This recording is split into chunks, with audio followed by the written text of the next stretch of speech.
৪৭তম BCS এর প্রশ্নে অসঙ্গতি, উত্তর না থাকার অভিযোগ, ভুল প্রশ্নে চিহ্নিত করে সবাইকে নাম্বার দেওয়ার দাবি। যৌক্তিক ভাড়া নির্ধারণে চলছে দর কষাকষি, বিমান ভাড়ায় আটকে আছে হজ প্যাকেজ, সাড়া নেই হজ যাত্রী নিবন্ধনে। ঘুমিয়েছিলেন পরিবারের সদস্যরা, এসি বিস্ফোরণের মুহূর্তেই ধরে যায় আগুন, যাত্রী বাড়িতে একই পরিবারের 4 জন দগ্ধ। রাশিয়ার বিরুদ্ধে আকাশসীমা লঙ্ঘনের অভিযোগ, এস্তোনিয়ার আকাশে রুশ যুদ্ধবিমান, ন্যাটো সদস্যগুলোর হুঁশিয়ারি। এবং এশিয়া কাপের সুপার 4-এ আজ মুখোমুখি হবে বাংলাদেশ শ্রীলঙ্কা, ফাইনালের পথে এগোতে চলবে হাড্ডাহাড্ডি লড়াই।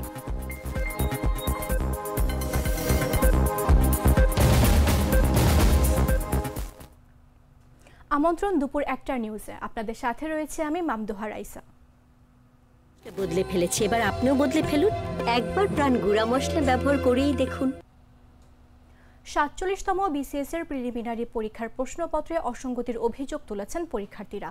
তাদের দাবি, কয়েকটি নৈর্ব্যক্তিক প্রশ্নে দেয়া অপশনের মধ্যে ছিল না সঠিক উত্তর। এতে প্রশ্নগুলোর উত্তর দিতে দ্বিধাদ্বন্দ্বে পড়ে সময় নষ্ট হয় বলে অভিযোগ পরীক্ষার্থীদের।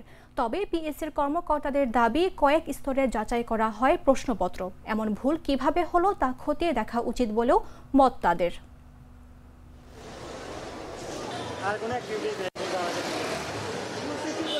শুক্রবার অনুষ্ঠিত হয় ৪৭তম বিসিএস এর প্রিলিমিনারি পরীক্ষা।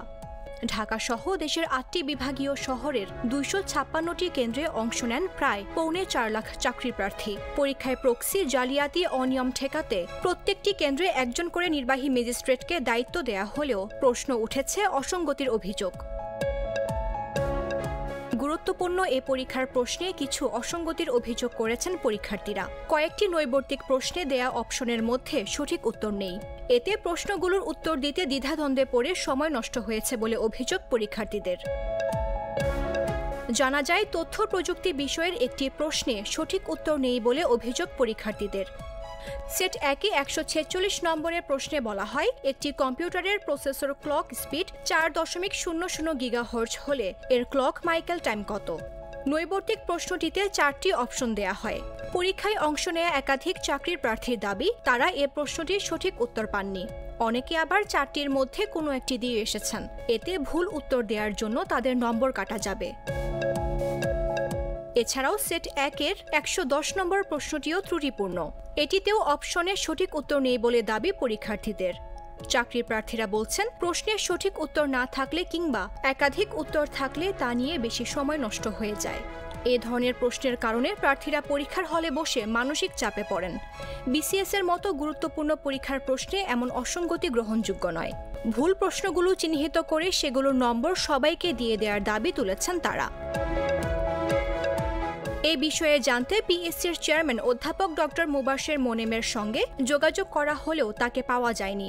তবে পিএসসির একজন নারী সদস্য নাম প্রকাশ না করার শর্তে বলেন, বিশেষজ্ঞদের দিয়ে প্রশ্নপত্র প্রণয়ন করিয়ে নেওয়া হয়। এরপর তাদের প্রশ্নপত্র নিয়ে তা মডারেট করা হয়। কয়েক স্তরের প্রশ্নপত্র যাচাই করা হয়। এরপরও এমন ভুল কিভাবে হলো তা খতিয়ে দেখা উচিত। 2024 সালের 28 নভেম্বর 47তম বিসিএস এর বিজ্ঞপ্তি প্রকাশ করে পিএসসি। 47তম বিসিএস এ মোট শূন্য ক্যাডার পদের সংখ্যা 3487 আর নন ক্যাডার পদের সংখ্যা 201। এই বিসিএস থেকে মোট 3688 জনকে নিয়োগ দেয়া হবে। মামদুহা রাইসা, জাগো নিউজ। সৌদি আরবে নির্ধারিত সময় অনুযায়ী হজ যাত্রী নিবন্ধনের সময় বাকি আছে 1 মাসেরও কম, অথচ এখনও হজ প্যাকেজ ঘোষণা করতে পারেনি সরকার। প্যাকেজ ঘোষণা না হওয়ায় সাড়া নেই হজ যাত্রী নিবন্ধনে। সরকারি ও বেসরকারি মাধ্যমের হজ যাত্রীদের প্রাথমিক নিবন্ধন গেল 27 জুলাই থেকে শুরু হয়েছে। 1.5 মাসেরও বেশি সময়ে মাত্র 1000-এর কিছু বেশি হজ যাত্রী প্রাথমিক নিবন্ধন করেছেন। ধর্ম মন্ত্রণালয়ের সংশ্লিষ্ট কর্মকর্তারা জানিয়েছেন, মূলত বিমান ভাড়া নির্ধারিত না হওয়ায় হজ প্যাকেজ ঘোষণা করা যাচ্ছে না। বিমান ভাড়া নির্ধারণের জন্য বেসামরিক বিমান পরিবহন ও পর্যটন মন্ত্রণালয়ের সঙ্গে আলোচনা চলছে। যৌক্তিক ভাড়া নির্ধারণের জন্য দর কষাকষি চলছে। দুপক্ষ ঐক্যমত্যে পৌঁছাতে না পারলে ভাড়া নির্ধারণে প্রধান উপদেষ্টার হস্তক্ষেপ চাওয়া হবে।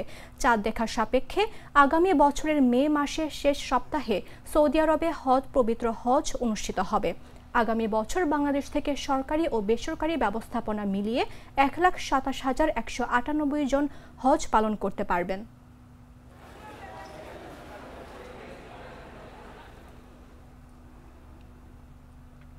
বাসায় থাকেন পরিবারের 4 সদস্য। রাতে খাবারের শেষে ঘুমিয়ে পড়েন তারা। মধ্যরাতে হঠাৎ এসি থেকে একটি বিস্ফোরণ ঘটে। মুহূর্তেই ঘরে আগুন ধরে দগ্ধ হন সবাই। শুক্রবার দিবাগত রাত 1:30টার দিকে রাজধানীর যাত্রাবাড়িতে ধলপুর বউবাজার লিচু বাগান মসজিদের পার্শ্ববর্তী একটি ভবনের 7ম তলায় এই ঘটনা ঘটে। তাদের জাতীয় বার্ন ও প্লাস্টিক সার্জারি ইনস্টিটিউটে ভর্তি করা হয়েছে। আহতদের স্বজনরা জানিয়েছেন, বাসায় পরিবারটি ওই 4 সদস্য থাকেন। শুক্রবার রাতে যখন ঘুমিয়েছিলেন তখন এসি থেকে একটি বিস্ফোরণ হয়। মুহূর্তেই ঘরে আগুন ধরে গেলে তারা 4 জনই পুড়ে যান। আশপাশের ভাড়াটিয়ারা আগুন নিভিয়ে রাতেই তাদের বার্ন ইনস্টিটিউটে নিয়ে যান। তাদের 4 জনের অবস্থায় গুরুতর বলে জানিয়েছেন চিকিৎসকরা।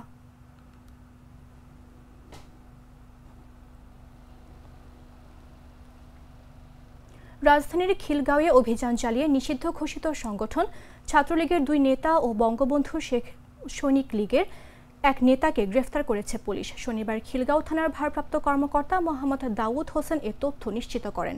এর আগে শুক্রবার মতিঝিল থানার 9 নম্বর ওয়ার্ড ছাত্রলীগের সাধারণ সম্পাদক আরিফুল রহমান আকাশ, মতিঝিল থানার 8 নম্বর ওয়ার্ড ছাত্রলীগের সাধারণ সম্পাদক তাহমিদুল হাসান ও খিলগাঁও থানা সৈনিক লীগের সদস্য মোহাম্মদ আনোয়ার হোসেন বাবুকে গ্রেফতার করা হয়।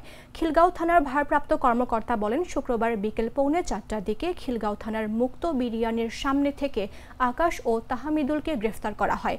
এছাড়া রাত 9:10টার দিকে তালতলা মার্কেটের সামনে রাস্তা থেকে বঙ্গবন্ধু সৈনিক লীগের সদস্য বাবুকে গ্রেফতার করা হয়। তাদের বিরুদ্ধে পরবর্তী আইনানুগ ব্যবস্থা প্রক্রিয়াধীন।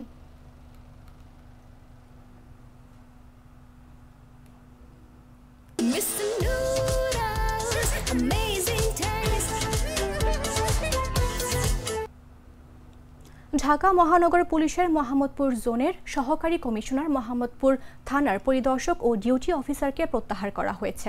এসি মেহেদি হাসানকে ডিএমপি সদর দফতরে এবং পরিদর্শক আব্দুল আলিম ও ডিউটি অফিসার এসআই মাসুদুজ্জামানকে রিজার্ভ ফোর্সে সংযুক্ত করা হয়। শুক্রবার রাতে বিষয়টি নিশ্চিত করেন ডিএমপির মিডিয়া অ্যান্ড পাবলিক রিলেশনস বিভাগের উপ পুলিশ কমিশনার মোহাম্মদ তালেবুর রহমান। তিনি বলেন, প্রশাসনিক কারণে তাদের ডিএমপি সদর দফতর ও রিজার্ভ ফোর্সে সংযুক্ত করা হয়েছে।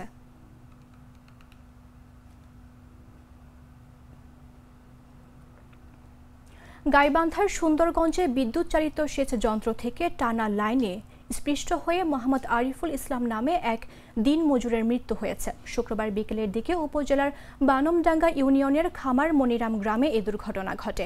স্থানীয়রা জানান, নিহত আরিফুল ইসলামের বাড়ির পূর্ব পাশে আজাহার হাজির বিদ্যুৎ চালিত সেচ যন্ত্র ছিল। সেচ যন্ত্র থেকে টানা লাইনে বাড়িতে বিদ্যুৎ সংযোগ নিয়েছেন আজাহার আলী, যার দূরত্ব হবে প্রায় 700 থেকে 800 গজ।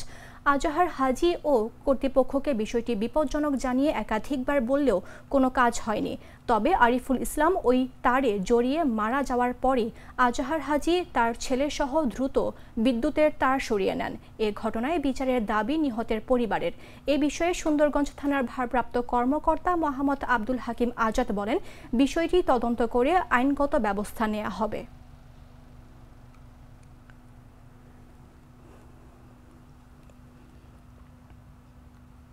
কিশোরগঞ্জের ভৈরবে তুচ্ছ ঘটনাকে কেন্দ্র করে দুপক্ষের মধ্যে ধাওয়া পাল্টা ও সংঘর্ষে অন্তত 10 জন আহত হয়েছেন। এ সময় কয়েকটি দোকান ভাঙচুর করা হয়। শুক্রবার সন্ধ্যা 6টা থেকে শুরু হয়ে ঘণ্টাব্যাপী দুপক্ষের সংঘর্ষ চলে। পরে পুলিশ ও সেনাবাহিনী ঘটনাস্থলে এসে পরিস্থিতি নিয়ন্ত্রণে আনে। স্থানীয় সূত্রে জানা যায়, বৃহস্পতিবার রাতে শহরের আলিম সরকারের বাড়ির রুজেন লোকজনকে আড়াই ব্যাপারীর বাড়ির ভুবন মিয়ার লোকজন মারধর করে। এর জের ধরে শুক্রবার সন্ধ্যা 6টার দিকে দুই পক্ষের মধ্যে সংঘর্ষ হয়। প্রায় 1 ঘণ্টাব্যাপী চলা এই সংঘর্ষ থামাতে চেষ্টা করেও ব্যর্থ হয় পুলিশ। পরে সেনাবাহিনী ঘটনাস্থলে গিয়ে লাঠিচার্জ করে পরিস্থিতি নিয়ন্ত্রণে আনে। এ ঘটনায় এলাকায় আতঙ্ক বিরাজ করছে। আহতদের স্থানীয় বিভিন্ন ক্লিনিকে চিকিৎসা দেয়া হচ্ছে। এ বিষয়ে ভৈরব থানার পরিদর্শক আবু তালেব জানান, এই ঘটনায় আইনগত ব্যবস্থা নেওয়া হবে।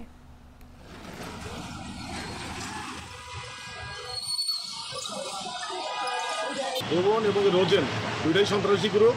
এরা চাঁদাবাজ, ছিনতাই করে, মাঝে মধ্যেই লাগে, আজকাল তারই ধারা রয়ে গেছে। দুই গ্রুপের মধ্যে প্রচণ্ডভাবে মারামারি, ককটেল বিস্ফোরণ এবং কিছু ভাঙচুর করছে।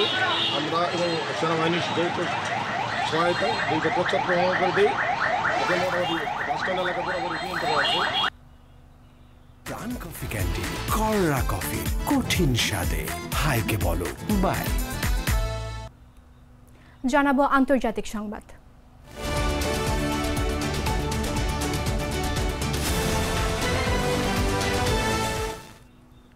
পোল্যান্ড রোমানিয়ার পর এবার ইউরোপীয় দেশ এস্তোনিয়ার আকাশসীমা লঙ্ঘনের অভিযোগ উঠেছে রাশিয়ার বিরুদ্ধে। শুক্রবার স্থানীয় সময় দুপুরে গালফ অফ ফিনল্যান্ডের ভাইন্ডলু দ্বীপের আকাশে প্রবেশ করে রাশিয়ার 3টি মিগ-31 যুদ্ধবিমান। এস্তোনিয়ার কর্মকর্তারা জানিয়েছেন, কোনো ফ্লাইট প্ল্যান জমা না দিয়ে এবং ট্রান্সপন্ডার বন্ধ রেখে 12 মিনিট ধরে দেশটির আকাশসীমায় অবস্থান করে তারা। এ সময় অঞ্চলটির এয়ার ট্রাফিক কন্ট্রোলের সঙ্গে কোনো যোগাযোগও রাখেনি রুশ পাইলটরা। বিবিসির প্রতিবেদনে বলা হয়, ন্যাটোর বাল্টিক এয়ার পেট্রোল মিশনে থাকা ইতালীয় বিমান বাহিনীর যুদ্ধবিমান দ্রুত সাড়া দিয়ে ওই রুশ বিমানগুলোকে প্রতিহত করে। ন্যাটো মুখপাত্র এলিসন হার্ট ঘটনাটিকে রুশ সরকারের বেপরোয়া আচরণের নতুন উদাহরণ বলে আখ্যা দেন। বলেন, এ ঘটনার মধ্য দিয়ে ন্যাটোর দ্রুত সাড়া দেওয়ার সক্ষমতা আবারও স্পষ্ট হয়েছে। ঘটনার পর এস্তোনিয়ার পররাষ্ট্রমন্ত্রী মার্গুস সাহাকনা টালিনে রুশ চার্চ দ্য অ্যাফেয়ার্সকে তলব করে আনুষ্ঠানিক প্রতিবাদ জানান। একে অভূতপূর্ব অধ্যুত্ব আখ্যা দিয়ে তিনি বলেন, প্রতিনিয়ত সীমান্তে পরীক্ষা ও আগ্রাসন বাড়িয়ে চলেছে রাশিয়া, যার জবাব দিতে রাজনৈতিক ও অর্থনৈতিক চাপ বাড়ানো ছাড়া উপায় নেই। চলতি বছর এস্তোনিয়ার আকাশসীমা রাশিয়া 4 বার লঙ্ঘন করেছে বলেও জানান তিনি।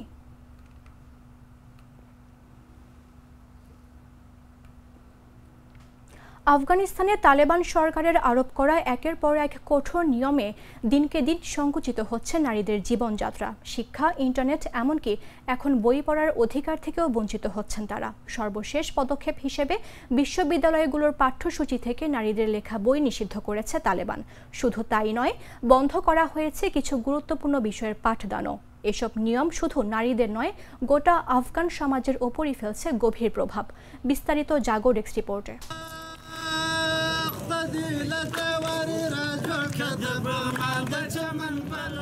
4 বছর আগে ক্ষমতায় আসার পর থেকে আফগানিস্তানে নানা ধরনের নিয়মকানুন জারি করেছে তালেবান সরকার। চলতি সপ্তাহেই তালেবানের সর্বোচ্চ নেতার নির্দেশে অন্তত 10 প্রদেশে ফাইবার অপটিক ইন্টারনেট বন্ধ করে দেয়া হয়।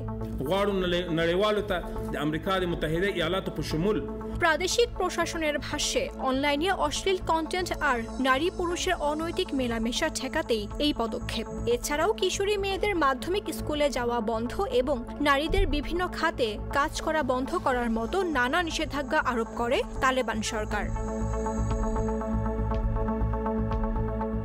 এবার দেশটির বিশ্ববিদ্যালয়গুলোর পাঠ্যসূচি থেকে নারীদের লেখা বই নিষিদ্ধ করেছে তালেবান সরকার। মানবাধিকার ও যৌন হয়রানি সম্পর্কিত বিষয়ে পাঠদানের ওপর একটি নতুন নিষেধাজ্ঞার অংশ হিসেবে এ পদক্ষেপ নেওয়া হয়েছে। শরিয়া বিরোধী ও সরকারি নীতির পরিপন্থী বলে মনে হওয়ায় 679টি বইকে উদ্বেগজনক বলে চিহ্নিত করেছে তালেবান। নিষিদ্ধ এসব বইয়ের মধ্যে 140টি নারীদের লেখা ও 310টি ইরানি লেখকদের লেখা বা ইরানে প্রকাশিত। নিষিদ্ধ বইয়ের 50 পৃষ্ঠার একটি তালিকা আফগানিস্তানের সব বিশ্ববিদ্যালয়ে পাঠানো হয়েছে। আফগান সরকারের পক্ষ থেকে বিশ্ববিদ্যালয়গুলোকে বলা হয়েছে, তারা এখন থেকে 18টি বিষয়ে পাঠদান করতে পারবেন না। নিষিদ্ধ 18টি বিষয়ের মধ্যে 6টি নারীদের নিয়ে, যেমন gender and development, the role of women in communication and women's sociology.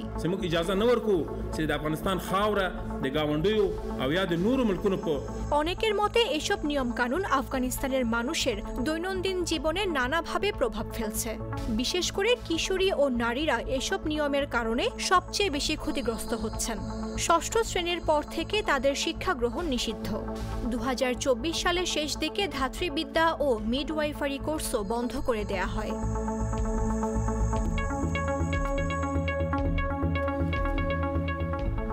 Mamduha Raisa, Jago news. সংবাদ শেষ করব খেলার খবর জানিয়ে।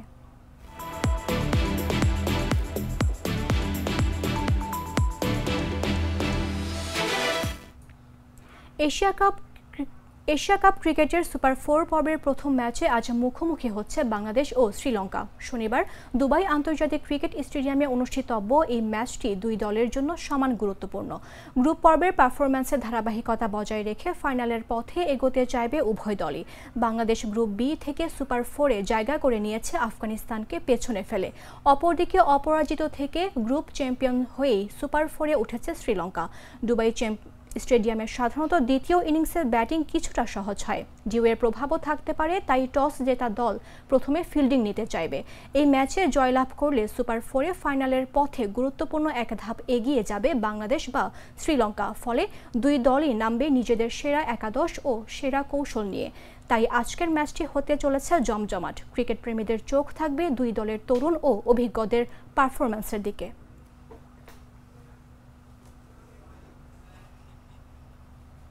সংবাদ শেষ করার পূর্বে শিরোনামগুলো জানিয়ে দিচ্ছে আরও একবার।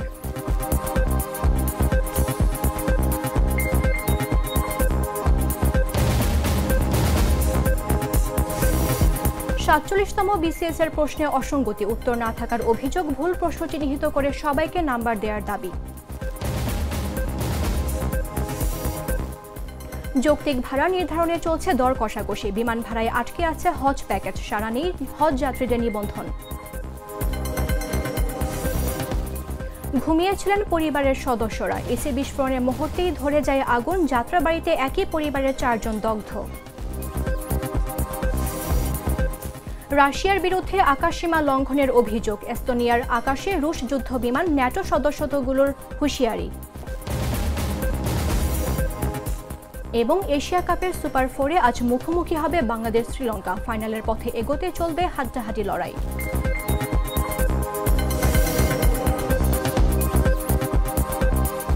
দর্শক, এই ছিল এখনকার মতো। প্রতি মুহূর্তে সর্বশেষ খবর জানতে ভিজিট করুন jagonews24.com। ফলো করুন আমাদের ভেরিফাইড ফেসবুক পেজ এবং সাবস্ক্রাইব করুন জাগো নিউজের ইউটিউব চ্যানেল। ধন্যবাদ সবাইকে।